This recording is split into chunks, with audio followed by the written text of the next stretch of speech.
Emily Carter looked at the letter that said she was fired. It was on her desk. She read it for the time. She thought that maybe the words would change. They did not. Emily Carter had worked for Momentum Marketing for 4 years. She had worked hard. Now they were letting her go. They said she had done something bad. They said Emily Carter had taken money that was not hers. This was not true. Someone had made it look like Emily Carter did this. So nobody believed her when she said it was not true. She put all her things in a box. Left without saying a word. Her old co-workers did not look at her. The box was not very big. It felt very heavy when she carried it out of the building. She walked through the lobby for the time and then she went outside. It was raining in Seattle. That suited her mood. The rain got her blazer wet before she even got to her car. The Seattle rain just kept coming down. The drive home was a blur. Emily's mind was over the place as she thought about her options, which were getting smaller and smaller. Her mother's cancer treatment was really expensive. It needed to happen every week. It cost a lot of money, even more than what people usually pay for their house every month. Emily had been saving money for a time, but now her savings account was almost empty. Emily had 6 weeks before everything fell apart completely. The cancer treatment was costing Emily a lot. Emily's mother needed the chemotherapy sessions every week. That evening her best friend Jenna called with what sounded like a good idea. A last-minute ticket to the Emerald City Charity Gala had become available. Jenna said Emily needed to get out of her apartment and meet some new people. The Emerald City Charity Gala was a deal and Emily was not sure if she wanted to go. Then she thought about it and decided to say yes to the Emerald City Charity Gala. Maybe she just really needed to get out. Maybe something was telling her to go to the Emerald City Charity Gala because it was going to be important for her. The ballroom of the Grand Cascade Hotel was really fancy with crystal chandeliers and the fancy smiles of Seattle's elite. Emily felt like she did not belong in her cocktail dress. It was 3 years old, but she kept her head up high and took a glass of champagne from a waiter who was walking by. The Grand Cascade Hotel was a deal and Emily felt funny being there in her old dress. She looked around the ballroom of the Grand Cascade Hotel. Saw all these rich people from Seattle. She was looking at the things for sale in an auction when something crazy happened near the front door. A tall guy with dark hair and pointy features was getting bothered by a woman who had too much to drink. This woman was being super loud and would not leave the guy alone. She really wanted him to dance with her. She was holding onto his arm like she owned him.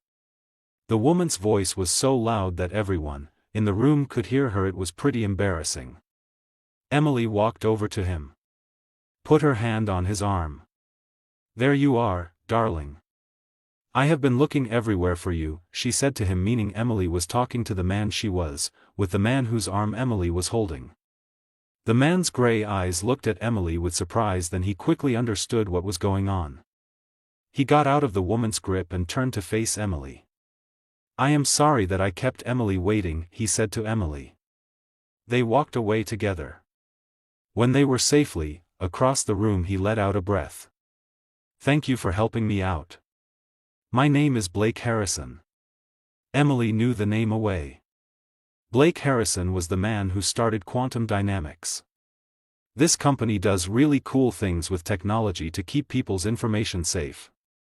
She had seen his picture on the cover of Forbes magazine a few weeks ago. "I am Emily Carter. Thank you, even though I think you could have taken care of that woman by yourself." Blake Harrison. He said, "I could have done it. Your solution was really nice." When he smiled, it was clear that he meant it, and it made his face look friendly of serious. "I would like to buy you dinner as a way to say thank you. The food at these events is always bad." They walked out of the gala. Found a little Italian place to eat. It was 2 blocks away. They had pasta and red wine. It was easy. Blake is a smart guy, but he does not act like it. Emily laughed a lot. She had not laughed like that in a time. She told Blake about losing her job. She did not tell him about the money problems she was having. Blake talked about his company. It is a company and it is hard for him to have a life outside of work. Emily and Blake talked about this over dinner. When the dessert came, Blake's face turned serious.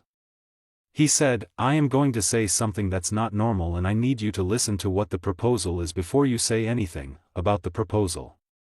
Emily put her fork down on the table. She was really curious about what was going on. "I am in the middle of negotiating the deal of my career with Quantum Dynamics. This is a merger with a conglomerate that will help Quantum Dynamics get into the Asian market. The problem is that the CEO of that company, Mr. Tanaka, is old-fashioned. He has said that he is worried about doing business with someone he thinks is not stable. For some reason he thinks that being single, at 32, is a bad thing. Quantum Dynamics is a part of this deal and I really want to make it work for Quantum Dynamics." Emily said, "That is ridiculous." "I agree. It is his $1 billion that is at stake." Blake leaned forward. "I need to look like I have my life together, like I am committed and mature. I need a girlfriend. At least I need it to seem that way. I am thinking about a 6-month deal, something that is clearly laid out with rules that we both understand and a lot of money on the table."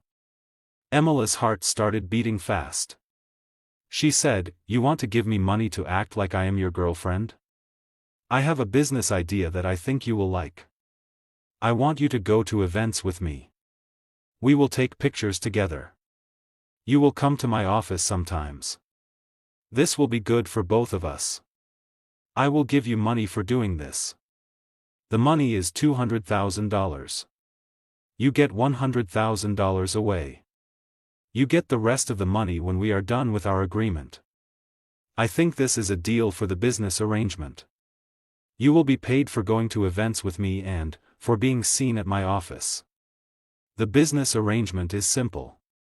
The amount of money just stayed there between them. $200,000 was a lot of money. It could pay for her mother's treatment. It could also pay off the debts she had. It would give her some time to find a new job without having to worry about money all the time.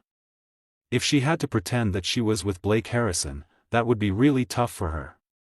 She would have to act like she was part of his world, which was not something she knew much about. And the more she acted like she was his girlfriend, the more she might actually start to feel like it, which could be very bad for her. Blake took out a business card from his wallet. Pushed it over to the other person. He said, "Think about what I'm saying. If you want to do business with me, you should call me by Monday. If you are interested in working with me, call Blake by Monday." Emily picked up the card and her fingers were shaking a little. When she looked at Blake's eyes, she saw how smart they were. They were gray and really intelligent. Emily knew that what she was doing was going to change her life in ways, but she did not know what those ways were yet, and that was kind of scary.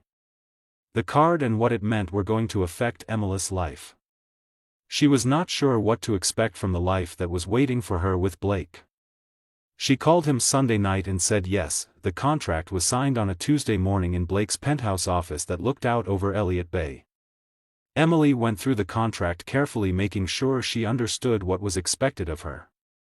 She had to make appearances and be on social media in a certain way, and she had to pretend that her relationship with Blake was real.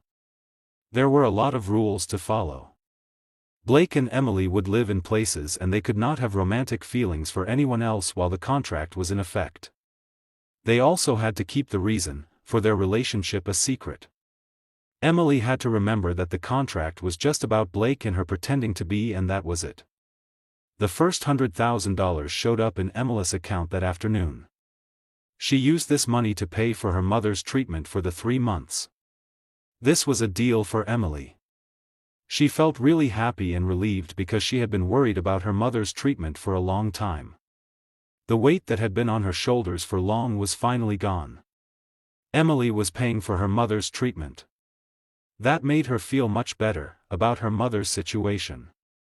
Their first time out as a couple was on that Friday at a technology meeting in the city. Blake came to get Emily in his Mercedes. He looked really good in a charcoal suit. That day he had sent someone to help Emily pick out an outfit. She was now wearing a navy dress that made her feel different. The dress made her feel like she fit in with Blake and the people he knew. Emily felt like the navy dress changed her into a person, someone who was used to being around Blake and his friends. Blake asked, "Are you nervous?" as they pulled up to the venue. Emily said that she was really scared. He took her hand. Gave it a soft squeeze. "Just stay close to me. Be yourself.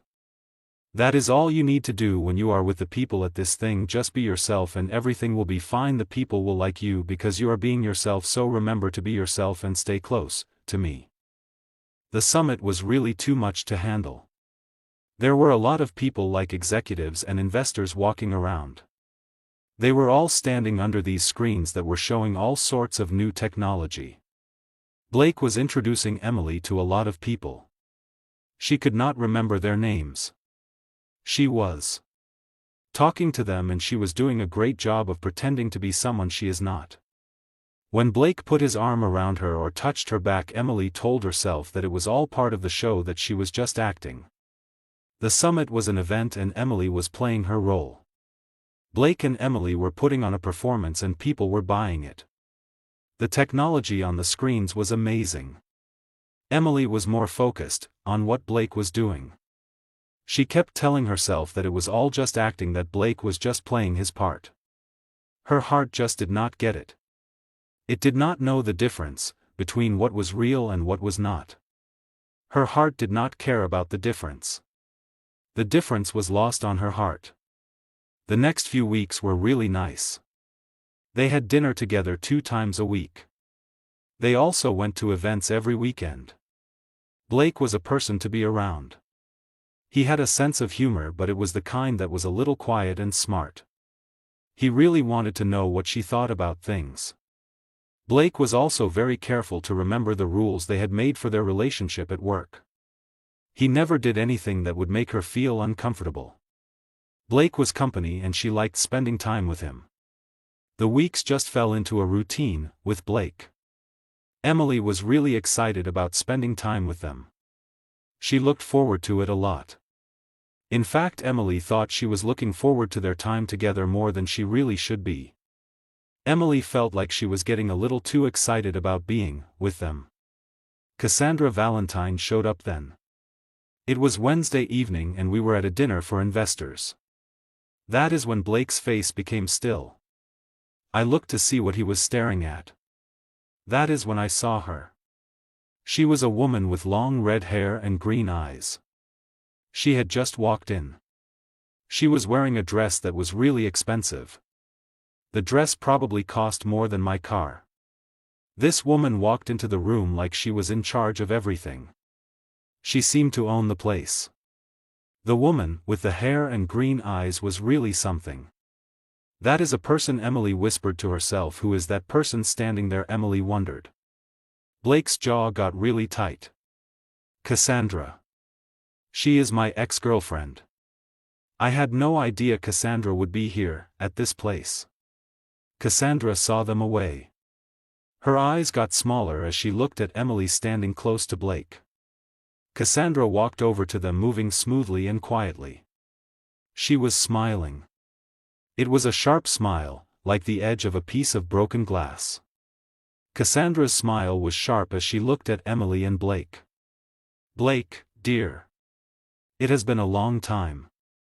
Her voice was so smooth and sweet. She totally acted like Emily was not even there. "Cassandra. This is Emily Carter, the woman I'm in a relationship with." Blake's hand found Emily Carter's hand. Held it firmly. Cassandra looked at Emily. She checked her out. Then looked away. "This is nice," Cassandra said to Emily. "I am sure this is all very exciting for Emily." The way she talked down to Emily really got on her nerves. Emily put on a nice face.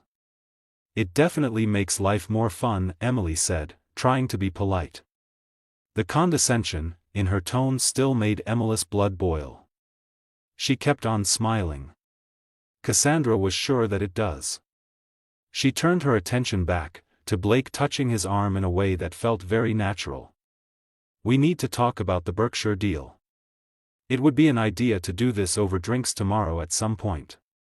The Berkshire deal is something that requires our attention." Blake said that his assistant will set up a meeting. He sounded very calm when he said that. Blake wants his assistant to schedule something for him. "We could just forget about being formal.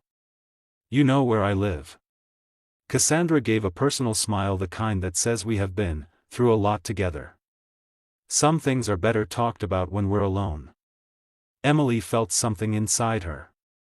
It was like a nasty feeling that would not go away. She was jealous, really jealous. This feeling was very strong.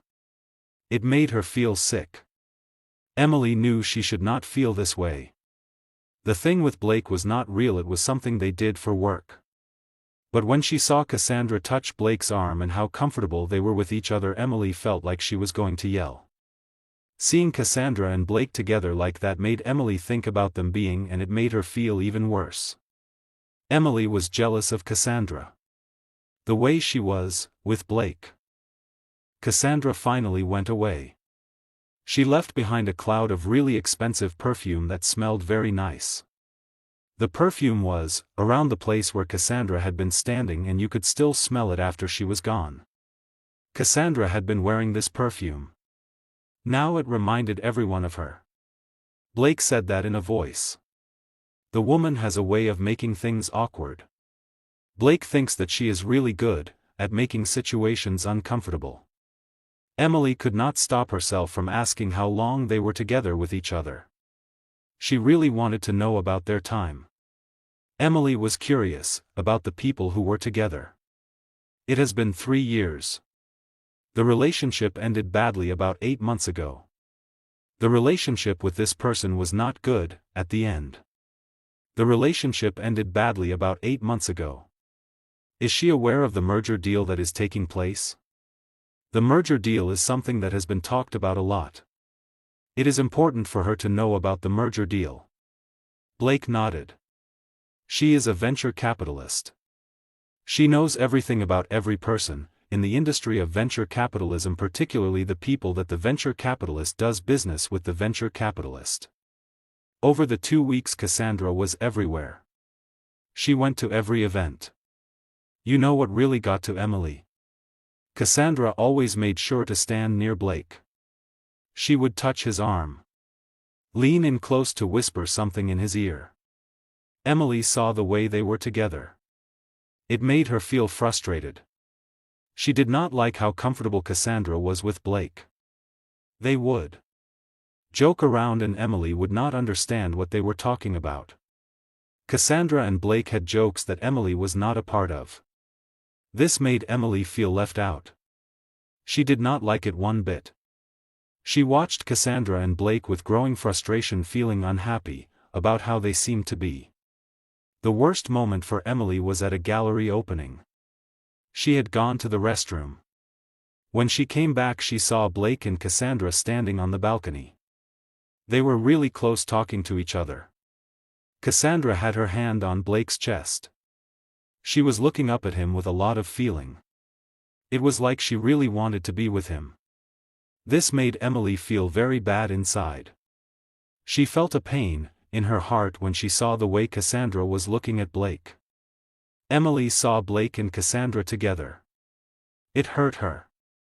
She turned around. Walked away, finding a quiet spot in the gallery where she could be alone. She put her hands on her face. Tried to breathe normally. This was really silly. She was getting paid to do a job, that is all. Blake's old girlfriends were not something she needed to think about. Emily? She looked up. Saw Blake standing right in front of her. The look on his face showed he was worried about her. His gray eyes really made it clear that he was concerned. Blake was watching her with a lot of care. I saw you leave. What is wrong with you? I was wondering what happened to you because you left quickly, and now I am really curious to know what is wrong with the situation that made you leave like that. I really needed to breathe. Nothing was wrong, I just needed some air. He said I am a liar. He moved closer, to me. His voice was really gentle. He said talk to him, I mean talk to the man, talk to the person who is standing in front of me, the person who wants me to talk to him about what is going on, talk to the man. The words just came out before she could stop herself. She said, I saw you with Cassandra on the balcony.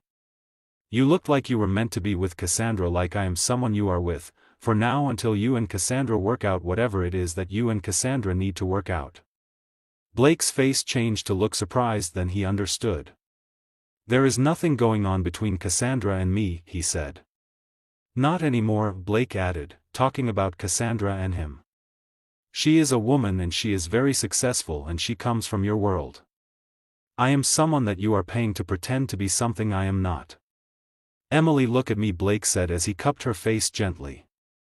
His thumbs were brushing her cheeks. Cassandra is a woman, he told her. She is also very successful. The thing is, Cassandra is not a very nice person. She only thinks about herself. She is not able to really care about anyone else. Blake said he ended things with Cassandra because he realized that their relationship was not real. It was empty, he said. I do not understand why she keeps trying. She just will not give up.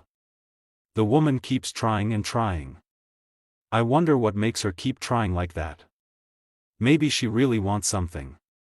That is why she keeps trying. Because Cassandra does not like losing.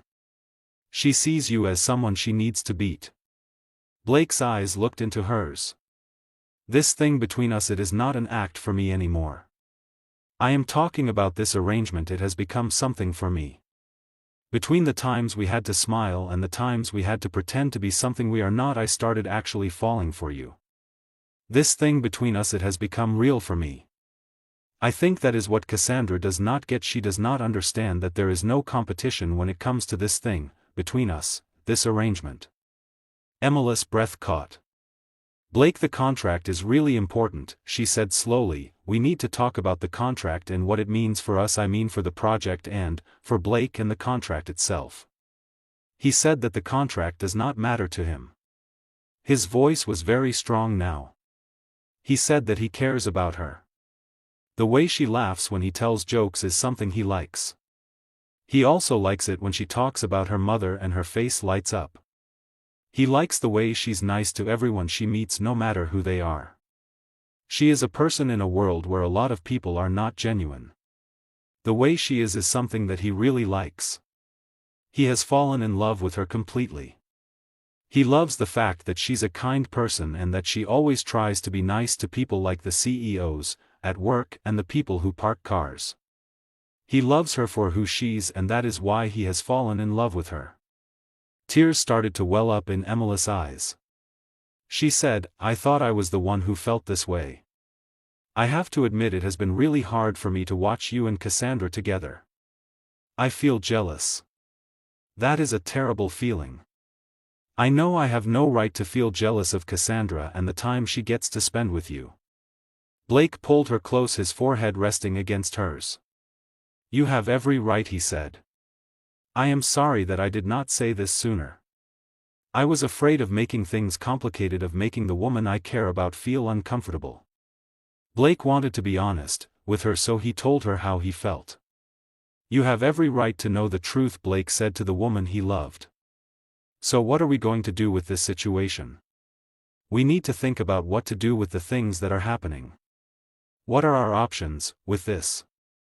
Blake smiled, and I mean he really smiled, it changed his face. He said, we will throw away the contract and start fresh. No more pretending to be something we're not, no more making deals. It will just be you and Blake figuring this out together like people, you and Blake working together to make this work, just you and Blake. Emily whispered that she would like that. He kissed Emily, then it was soft and sweet and full of promise. The gallery was busy with people talking. Emily only noticed Blake's arms around her, the steady beat of Blake's heart against hers. Sometimes the unexpected things that happen to you can lead to the most beautiful things, like what was happening with Emily and Blake. When they finally stopped kissing, Blake kept her hand in his hand, putting their fingers together. I should probably tell you that Mr. Tanaka said yes to the merger week. The merger deal is finished now. The Blake merger deal is really done. Emily laughed. So you do not actually need a girlfriend anymore? No. I really need a real job. His eyes were warm, full of love and hope. Do you think you might be interested in the position of a job? The money they pay is really bad, Emily said with a laugh. The good things about this are really great. Blake kissed her hand. The CEO of the company thinks the world of her. He is totally taken with her. Across the room, Cassandra watched them with eyes finally understanding that she had lost. Emily did not care anymore. She had found something valuable than any contract or arrangement, something that was real and true and belonged to Emily alone. Emily had found something that felt right to her, something that was hers and hers only. That was all that mattered to Emily now. 6 months later, Emily would go back to working in marketing. She got a job at a company that thought she was really good at what she did. Her mother got the help she needed. They were both able to start fresh. Then Blake asked Emily to marry him on a night in Seattle. He did not give her a contract, he gave her a promise. He wanted to build a life with her that was based on love, not a piece of paper. That night in the gallery was really something. As they walked out hand in hand, leaving Cassandra and all the pretending behind, Emily knew she had been ready for a lot of things when she signed that contract. She had been ready for things to be awkward. She had been ready for things to be tough. She had even been ready for the possibility of heartbreak. Emily had thought about the contract and what it would mean for her. She knew that the contract was a big deal. The contract was something Emily had been prepared for. That night in the gallery was different.